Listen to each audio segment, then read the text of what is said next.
यांच्या हातातून विचारायचे लोकनरेंद्र जाधव अखिल भारतीय मराठी पत्रकार यांचे मुख्य विश्वस्त SM देशमुख याचा बाळासाहेब आंबेडकर जीवन गौरव पुरस्कार देऊन आपण सन्मान केला. त्याचे मधुकर वाले, विशेष सन्मान भैर जाधव, महेश पात्रे, अमय शिरोडकर, अभिजित सरंगे, संघटनेचे अध्यक्ष वीरेंद्र अस्सेवकर, राजा आदासे, अन्य सर्व सरकारी आणि मंत्रिमंडळी बरेच दिवसातून पत्रकारांच्या कार्यक्रमासाठी आज मी ठिकाणी उपस्थित. विचार करत होतो की प्रश्न मांडणे महत्त्वाने आम्हाला लोकांचा संबंध अलीकडच्या काळामध्ये एका वेगळ्या पद्धतीने मला आठवत आहे की 1962 साली मी पहिल्यांदा मुंबईत आलो आणि आमचं राहण्याचं ठिकाण खेडगलीमध्ये तेर भाग त्याला आता म्हणतात काकासाहेब राजे भाग आणि त्या ठिकाणी माझा मुक्कामी तिथंच असायचा. महाराष्ट्राच्या तरुणांच्या संघटनेची जबाबदारी माझ्याकडे होती आणि आम्ही अनेक पदाधिकारी त्या भावना मुक्कामाला असायचे. सर्व वेळ मिळाला की काही पत्रकारांना निमंत्रण दिलं आणि त्यांच्याशी वफेर करणाऱ्या की गप्पा आल्या हा मुद्दा खाली करायचा. त्या काळात तिथे वामनराव कुलकर्णी नावाचे व्यस्त होते. वामनराव हे लाईस होते आणि विचारवंत होते. ते वामनराव आणि काही सिनियर पत्रकार त्यांना निमंत्रित करत असत आणि तासन तास एखाद्या विषयाच्या ठिकाणी चर्चा होतात. सकाळी विषयाच्या नंतर पहिल्यांदा हा लोकांचं लक्ष की आज लिहिलेकर्णिकांनी काय लिहिलं, आज खालीलकरांनी काय लिहिलं याच्याकडे आम्हाला सगळ्यांचे लक्ष असतं. अशा त्याचे मराठा हे आमच्या कार्यालयाच्या जवळच असते आणि कधी कधी त्यांच्याकडे जाण्याची सुद्धा संधी आम्हाला मिळायची. त्यांची व्याख्यान ऐकायला मिळायची. मला असंच आहे की होसूर चर्चजवळ बहुतेक जयहिंद व्याख्यानाला हे नाव असावं, अमर हिंद. आणि त्या अमर हिंदमध्ये एक दिवशी अत्यंत वाचणार अमर हिंदची एक पद्धत होती. त्या संघटनेचे अध्यक्ष आमचे सरकारी विठ्ठलराव गाडगे होते आणि ती पद्धत होती सगळीची की जो वक्ता असेल तो एकटाच स्टेजवर असणार. जो कोणी संघटक असेल, ऑर्गनायझर असेल, त्याने वक्त्याची ओळख करून द्यायची खालील व्यवस्था. तिथे जाणे आपल्या भाषणामध्ये करत आत्मविश्वास शिकायची. त्यांनी सुरुवातच केली. गेल्या 10,000 वर्षात असा पत्रकार करतात. त्यांच्यावर सत्संगाच्या विचार असल्याची पत्रकार विचार आणि असे याचं नाव आपण अतिशय ठेवलं. संस्थी शेजारी आमचे बसे असे मुलांना मिळाले. अशा व्याख्यानाचे अध्यक्ष आमचे फडणवीस आकाशामध्ये त्यांचे सुख असत याची शक्ती नाही.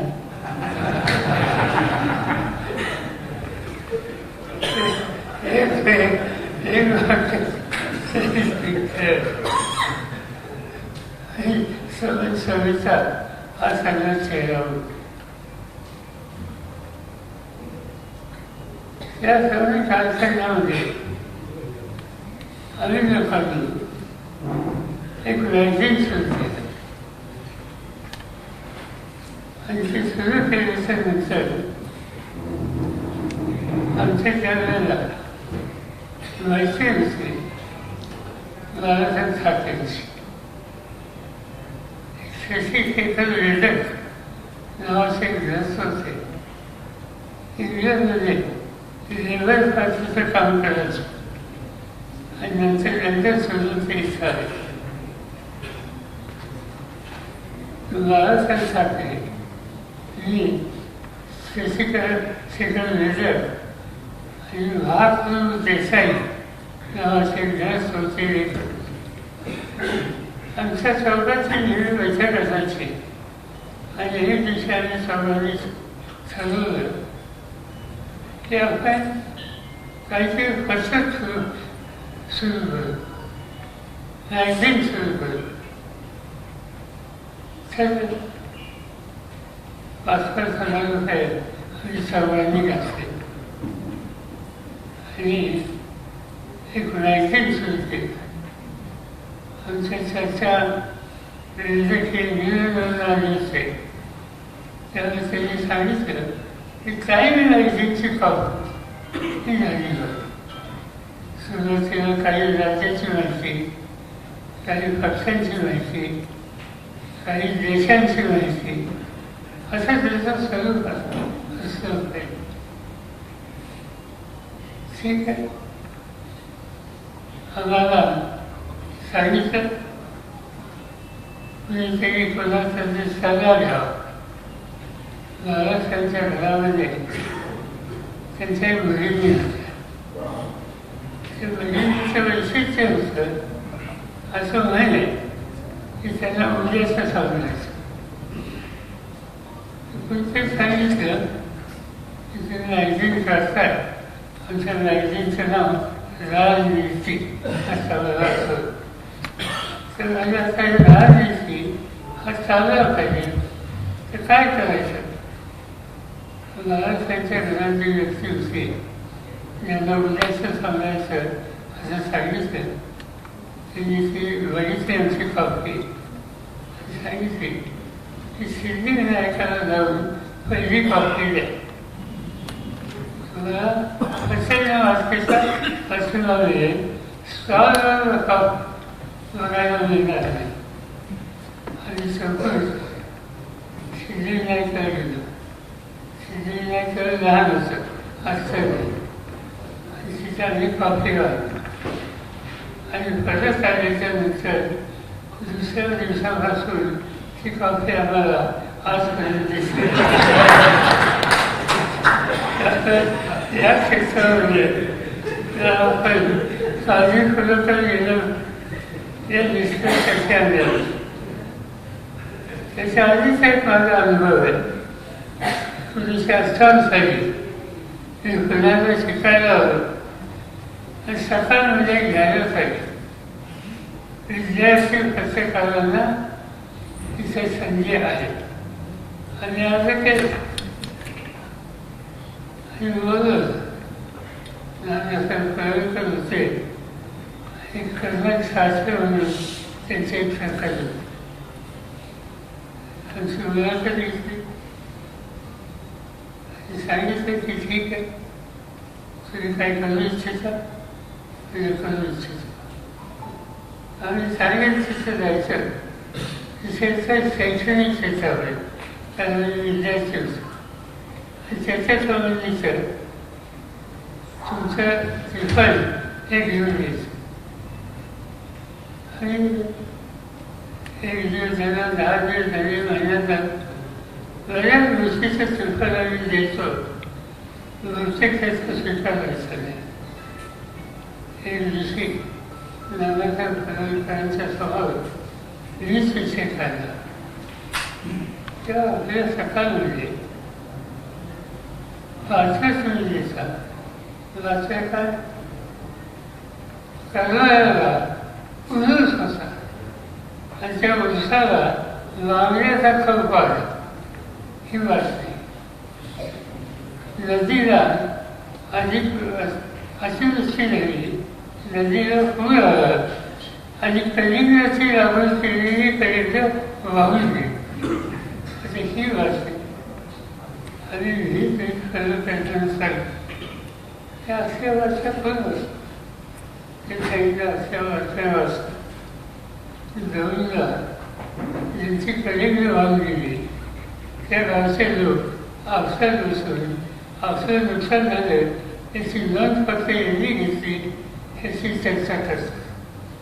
किंवा करणाऱ्याच्या उत्सवामध्ये मागण्याचा खप घालला, त्याच्यानंतर गावचे लोक सकाळमध्ये आपलं काहीतरी छापून आलं या चर्चेमध्ये पावसामध्ये वळत असतात.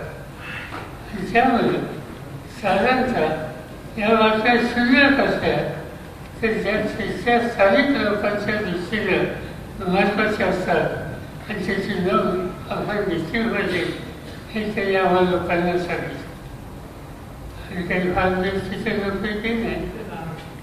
त्याची आता वेगळी स्थिती होती. काही वर्षांनी माझ्याच कुटुंबामध्ये ते दृष्ट होत. अलीकडच्या काळामध्ये अनेक गोष्टी सांगतायची. अनेकांच्या बरोबर या क्षेत्राच्या सुसंवाद ठेवण्याची संधी मला स्वतःला मिळाली. अनेक व्यक्ती पाहायला मिळाले, अनेकांचे लिखाण पाहायला मिळाले. काही पत्रकार असे बघितले, असं उदाहरणाचं निर्वाह खालीचं किंवा त्यांचे वडील पैशाचे हे मुलाखत घ्यायला जायचे. आणि मुलाखत घ्यायला आल्याच्यानंतर 1 तासाची मुलाखत, 1 तासाची मुलाखत केल्याच्या नंतर 4 ओळी सुद्धा न्यायचे. एखाद दुसरा आकडा फिगर सांगितल्या तर त्याच्याकडं सिग्नेचर पाकिट असायचं आणि तेवढा आकडा त्याचा लिहून घ्यायचा. आणि दुसऱ्या दिवशीचा अंक बघितला तर तुम्हाला शब्दशः ती मुलाखत त्या ठिकाणी बघायला. खाली किंवा त्यांचे वडील त्यांच्यासारखं पत्रकार मी पाहिजे. 2 तासाची मुलाखत एक शब्दाने लिहून घेतात. जशी तशी उद्याच्या उत्सवामध्ये द्यायची. एका वेळेला त्यांचे अंक आज एखाद्या विषयावर सुरू झाल्याच्या नंतर पुढचे 10 दिवस सतत त्याच विषयावर त्यांचे लिखाण असायचं.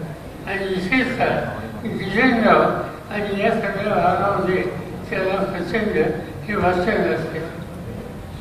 आणि ह्या सगळे ही पत्रकारिता पाहण्याची संधी माझ्यासारख्या अनेकांना मिळाली. त्याचा बोललं जात होतं मी सहजच विचार करत होतो की या संसदीय लोकशाही पद्धतीची जी स्थान आहे त्याच्यामध्ये मी किती वर्ष आहे. आता मी मोजले वर्षात यंदाच वर्षी एका दिवसाची सुटका न होता मला 57 वर्ष विधानसभा, राज्यसभा, लोकसभा, विधान परिषद या सगळ्यामध्ये जायची संधी. आणि त्या 57 वर्षाच्या कालखंडामध्ये दिल्ली असेल किंवा महाराष्ट्र असेल, अनेक पत्रकार आणि सचिव पत्रकार असतात यांच्याशी जवळून सुसंवाद ठेवण्याची संधी मिळते.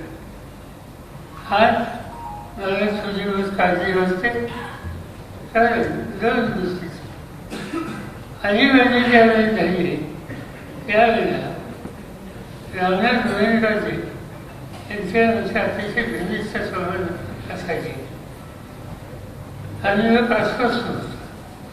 काँग्रेसमध्ये दोन भाग झाले आणि सगळे काँग्रेसमध्ये होतो, पण त्यावेळेला आणीबाणीची ही इंदिरा गांधींची भूमिका न प्रसन्न झाली किंवा अस्वस्थ होणारे काही घसर होते. पार्टीचं विभाजन झालं, काँग्रेस आय आणि काँग्रेस एस म्हणजे स्वदेशी आणि सगळे स्वदेशी बनले आणि इंदिराजींच्या पासून बाजू झालं. त्याच कालखंडामध्ये अनेक संध्याकाळी आली. एकवेळ आवश्यकता कळला त्यांच्या रामनाथजींच्या बरोबर राहायचं आणि त्यांच्याकडून अनेक गोष्टी बघायला मिळाल्या. त्यावेळेचं वृत्त फक्त देखते कधी आज अगदी एकच यायचं तो सोबत अगदी जागाच करून खेळायची आणि या पद्धतीनं आपली नाराजी व्यक्त करण्याच्यासाठी त्यांनी कधी मागोपलो काढले नव्हतो. आत्ताच्या काळामध्ये मी अलीकडे बघतो गेले 10 दिवसात इमर्जन्सीच्या संबंधित लिखाण काही वृत्तपत्रामध्ये आलं. त्याच्यामध्ये काही चुकीचं नाही, टीका करण्याचा अधिकार आहे, पण इमर्जन्सीच्या बाबतीत हा निर्णय इंदिरा गांधींनी घेतला. या देशाच्या जनतेने त्या संबंधीची आपली प्रतिक्रिया इंदिराजींचा पराभव करून या देशात दाखवला आणि राज्य बदललं. इंदिरा गांधींनी जाहीर माफी मागितली आणि हे सगळं झाल्याच्या नंतर आज पुन्हा तो विषय काढला जातो. ठीक आहे, त्याच्यामध्ये काही बात नाही, पण काळजी वाटण्याची दुसरी दिल्लीमध्ये गेले बरेच वर्ष आहेत वरिष्ठांचे नेतृत्व करणारे घटक आहेत ते कोणत्याही पक्षाचे असो. माझे व्यक्तिगत संबंध अनेकांशी चांगले आहेत, सत्ताधारी पक्षाच्या नेतृत्वाचे सुद्धा. आणि कधी काही चर्चा कार्यालय किंवा घरी जायला नसतो तर समोरची लिंक आहे त्या लिंकीवर ज्याचा समज उदाहरणार्थ घराच मिळेल तर तसे जवळपास 40 ते 50 असे घराण्यासाठी जागा आणि त्याच्यामध्ये लिहिलेलं असतं Hindu, Indian express, times of India, अमुक अमुक अमुक अमुक अमुक सगळ्यावर चालत असतं. आणि त्या ठिकाणी दिवसभरात किंवा सकाळी त्या वृत्तपत्रांनी कोणत्या बातमीला महत्त्व दिलेलं आहे आणि अगदी एकात काय मानलेले आहे त्याचा उल्लेख तिचा. आणि ते राज्यकर्त्यांना पसंत असेल तो फौज जातो आणि संबंधित जे कोणी असतात पत्रकार येतात पत्रकाराचे वाचक असतात त्यांना टेलिफोन केला जातो आणि सांगितलं जातं प्रेमाने बातमी वाचते तुमचं काय म्हणणं आहे आम्हाला समजलं, ठीक आहे, त्यापेक्षा अधिक काही बोलायचं नाही एवढं बोललं जातं. पण जे फोन घेतात त्यांना समज त्याचा परिणाम काय हा होणार. आणि नंतर त्याच वृत्तपत्रामध्ये काही दिवसांनी आपल्याला दिसायला लागतं की विशिष्ट प्रकारच्या जाहिराती ह्या कमी होत आहेत, आणखी काय काय होत असतं. इमर्जन्सीच्या संदर्भात इंदिरा गांधींच्या त्यांनी माफी मागितली, त्यांनी पराभव करतात.